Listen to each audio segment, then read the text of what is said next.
All right, guys, this is the Angryprepper. So today's video is going to be a short video on the China double down. Now, my last video, I talked about how China was pissed at the U.S. for selling weapons to Taiwan and wanted us to stand down and wanted us to break relations with Taiwan.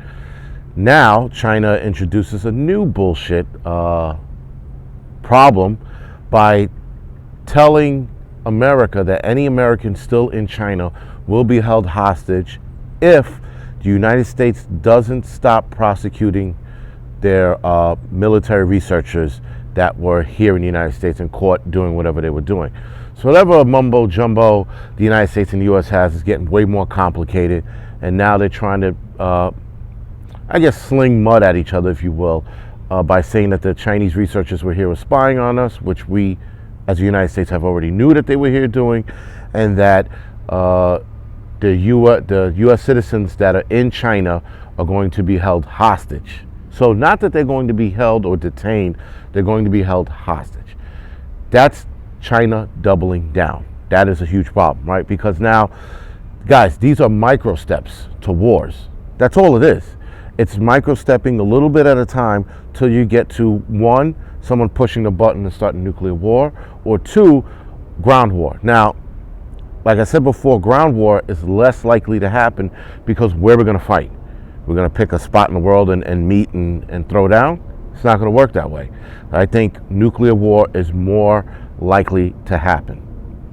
And again, that's not me scaring anyone. That's me coming up with, I guess, viable options for war between the United States and China.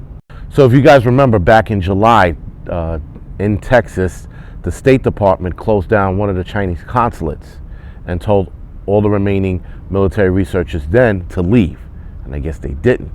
And the United States then held their military researchers, I guess, put them in jail or arrested them for whatever stuff they said they found. Now, listen, guys, I have to be honest with you. When it comes to the United States and the Chinese and the Russians, I really never trust what anyone says when it comes to throwing people in jail and because they were spying. The U.S. knows where all the spies are. So you mean to tell me at this time, in this game, in this stage in the game, you're going to start arresting military researchers, Chinese military researchers, when you knew they were here spying? I guess they were using that as a one of their wild cards. I mean, the same thing goes for China and their bullshit, right? Russia's being quiet during this whole thing, which is, again, I think, kind of odd that they're being very quiet and playing the background. Then you got the whole North Korean parading their missile around like a new toy. Listen, guys, we all know that this is going to end up in war of some kind. It's just how fast we get there. That's the issue. I think people are not recognizing where this is going and or scared of where this is going and trying to deny that we're going to be going to war anytime soon.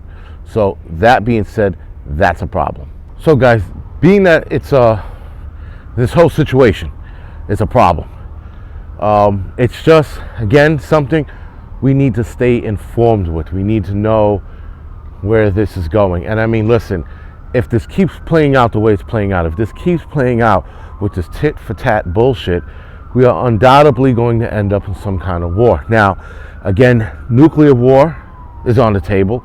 And then you have cyber war. That's definitely on the table. So, cyber war can be a bigger problem than nuclear war because you can set a lot of things in motion by hacking into our power grid system, hacking into a nuclear power plant, hacking into the financial system, hacking into the banks.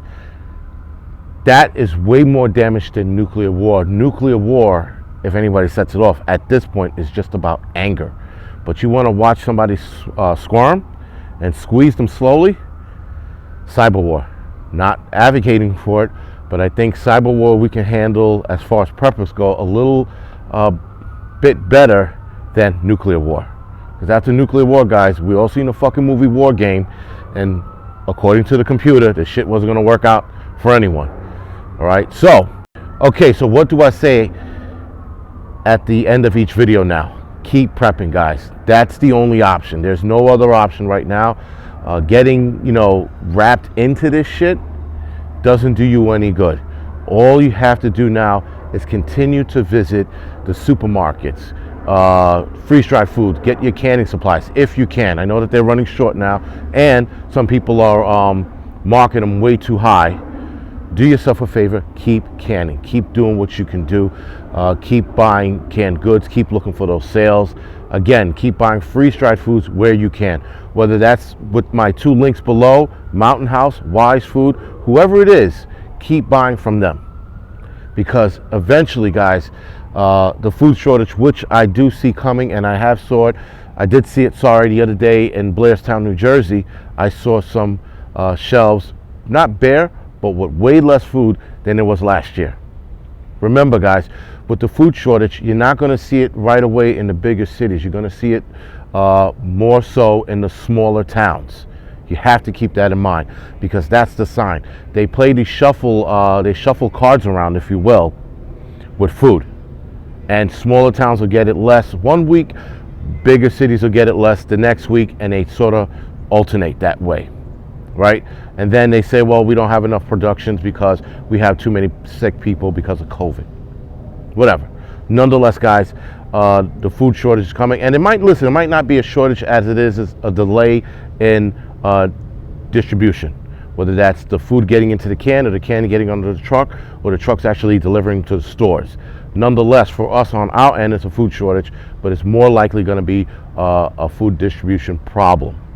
All right. So anyway, guys, this is the Angryprepper. Thank you for watching. You can like and subscribe to this channel. You can also follow me on Instagram, Facebook, Tumblr, and Twitter. And other than that, guys, thank you for watching.